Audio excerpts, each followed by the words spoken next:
अभी तक वहां से कोई खबर नहीं आई। पता नहीं क्या बात कर रहे होंगे। हेलो नजमा भाभी। जी बिल्कुल ठीक कहा, मैं इंतजार ही कर रहा था। हमारे घर का बगीचा है या उजड़ा चमन है? कैसे लोग रहते हैं यहाँ? मच्छरों के मौसम में खिड़कियां खोल रखी हैं। म्युनिसिपल कमेटी वालों को बुलाओ, उनसे कहो आकर पौधों को पानी दे। अगर वो ना आए तो फायर ब्रिगेड को बुलाओ और उसे कहो आकर यहाँ पौधों को पानी दे। उसके बाद मछेरों को फोन कर देना कि यहाँ आकर बड़ी बड़ी मछलियाँ पकड़ ले पानी में से। सारे शहर को पता चलना चाहिए कि यहाँ पागल रहते हैं। जानान, ये आजकल बागीचे की सफाई क्यों नहीं हो रही? तुमने देखा नहीं, हर तरफ धूल ही धूल है। मेरे जूतों का क्या हाल हो गया? आप परेशान ना हो मोहसिन अंकल, मैं अभी जाकर देखती हूँ। मैं देखती कोई जरूरत नहीं, मेरे कहने के बाद किया तो क्या किया तुमने? दिखावा मत करो।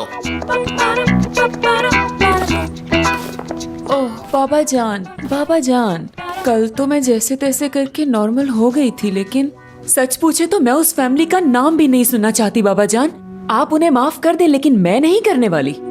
बाबा जान, मैं इस घर की पहली और बड़ी बहू हूँ। आप मेरे लिए बिल्कुल मेरे बाबा जैसे हैं और आपने मुझे हमेशा अपनी बेटी की तरह समझा है। अगर आप चाहें तो मुझसे कुछ भी शेयर कर सकते हैं। क्या हो गया है तुम्हें लड़की? क्या मैं तुम्हें पागल लगता हूँ? तुम क्या समझते हो मैं तुम्हारी नीयत नहीं जानता? इस घर के हर फर्द की नीयत जानता हूँ मैं। अरे मोहसिन, क्या है?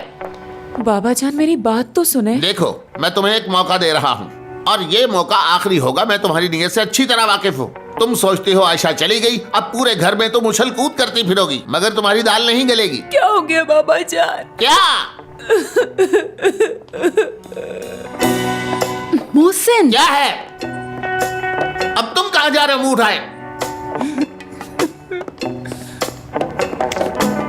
मोहसिन, तुम इस पर क्यों चिल्ला रहे थे? क्या वजह है इसकी? तो और क्या कहूँ इसे? ये कोई साइंसदान या इंजीनियर है? औरतों की तरह पीठ पीछे चुगली करने की आदत हो गई है इसे।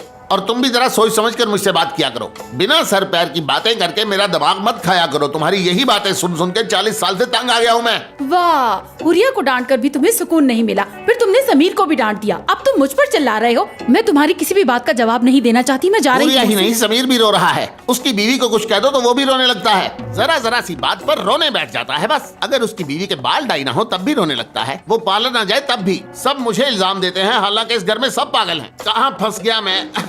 अब ये देखो, इस मेज को किसने रख दिया यहाँ? आराम से यहाँ टहल भी नहीं सकता मैं। हद हो गई। अब भी मैं ही गलत हूँ।